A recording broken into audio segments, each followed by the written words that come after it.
In this second deleted level, which is an extended sequence of the sewers in Seattle, this comes on the heels of where Ellie goes into a building and she survives an attack by stalkers and gets thrown out of a window and gets swept away by the current, and then we cut this section that used to be there in the final game.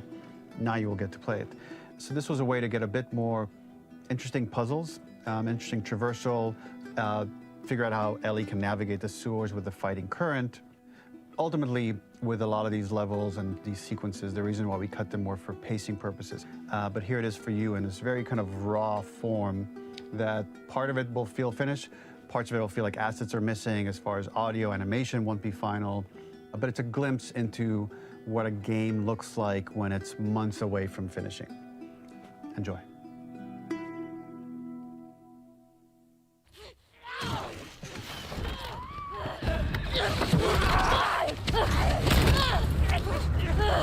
Get off of me!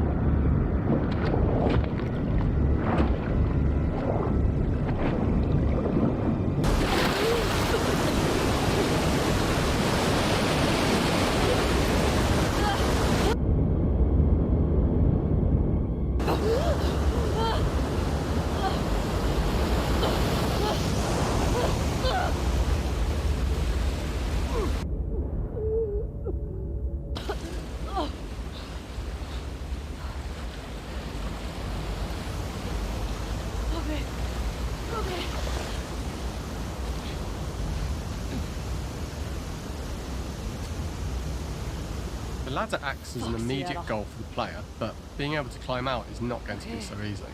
To keep levels interesting and engaging, we alternate between positive and negative values the player experiences.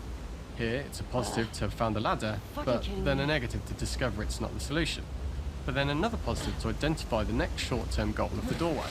By alternating between these opposing values, we give players what they expect, but not how they expect it.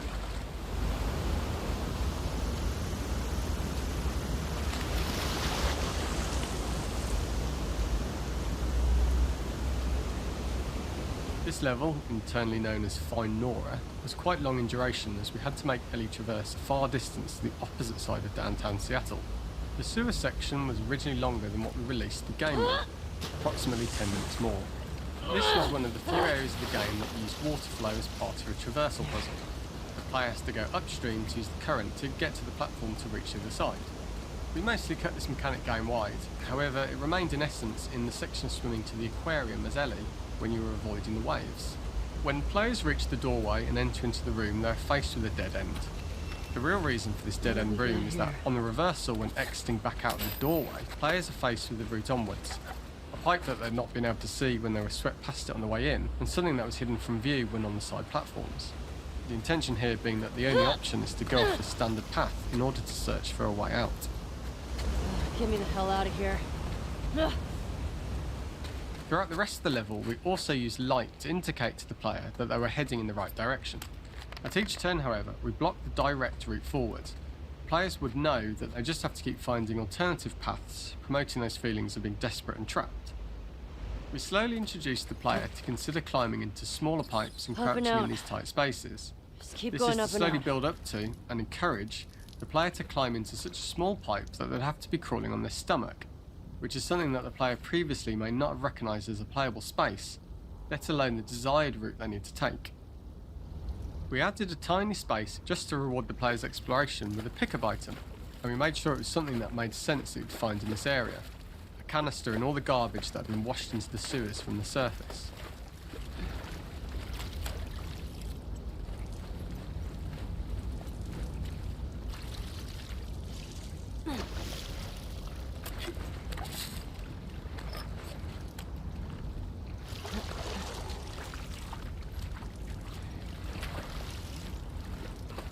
We loved the idea of making Ellie prone through a tiny dirty pipe in order to get out, as it was a great opportunity to use our prone mechanic. A unique camera setup was created to support crawling in these pipes, as the standard prone camera is much higher above the player, We also created custom collision in order for Ellie to manoeuvre in these tight spaces easily. Initially, the oblong collision capsule around her character caused issues crawling around corners. We put extra effort into the custom corner collision so the movement experience is as smooth as the main game. In order for the player to feel cramped, claustrophobic and desperate, we'd been enforcing the traversal mechanics that allow for a tight environment which promote these feelings. We introduced the use of the squeeze through so that we can keep the player feeling enclosed and tight, but without repeating the same geometry. Here we change from low ceilings with wider walls to high ceilings and tight walls to change up the spatial pacing and keep the level from repeating itself. Oh, shit, where's the guy?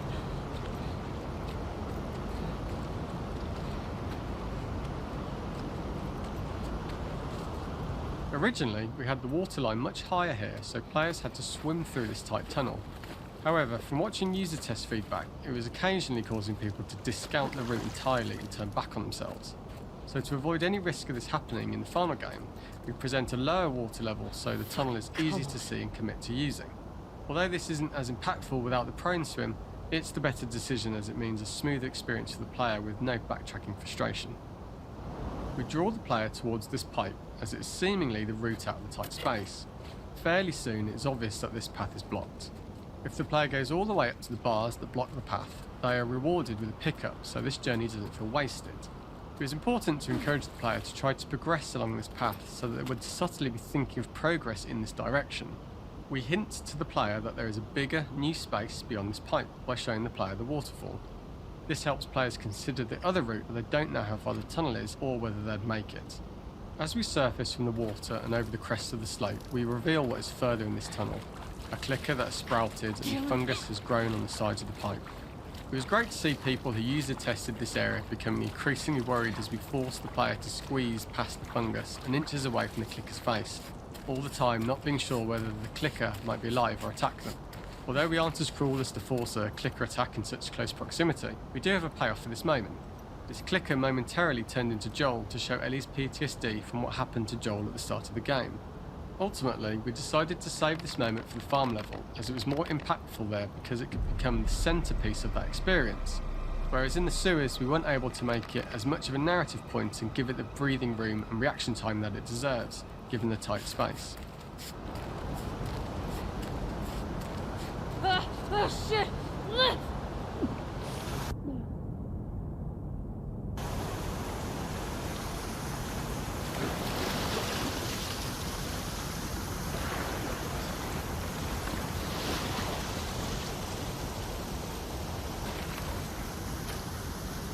For the final section, we eventually opened you out into a wider area as you traverse through such tight spaces leading up to this. So changing the environmental pacing makes it begin to feel like we're coming to the end of Ellie's ordeal. An earlier iteration used the current that we'd shown at the start for a slightly tougher traversal puzzle to conclude the sewers. The ladder was clearly visible from most of the area, but the player was faced with a fast-flowing torrent of water they could cross. If the player attempted to jump into the water, they were not able to swim across the ladder due to the water's speed, but instead they had to traverse the pipe running along the top of the space in order to get across the water. This is the first time we get to see stalkers that are embedded into the walls. So this optional room is a nice little early extra that the player gets if they explore. We also use the pickups to lure players over to be close enough to trigger the stalker's attack. This caused quite a few jump scares with user testers who played our game before its release. Right.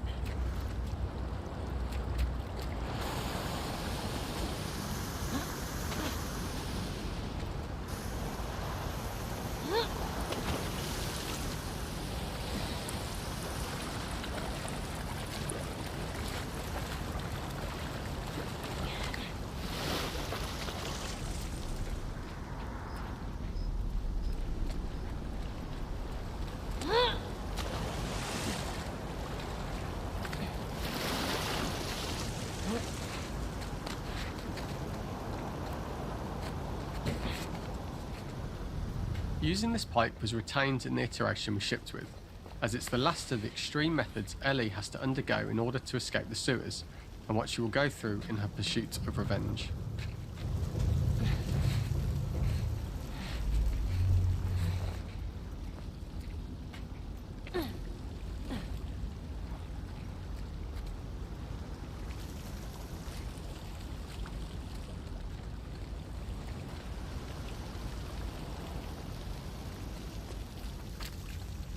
The last ladder climb is quite lengthy, and although we could have trimmed it down to a shorter climb, we liked how this last segment of the journey built anticipation for whether there was success at the top or not after all you've been through.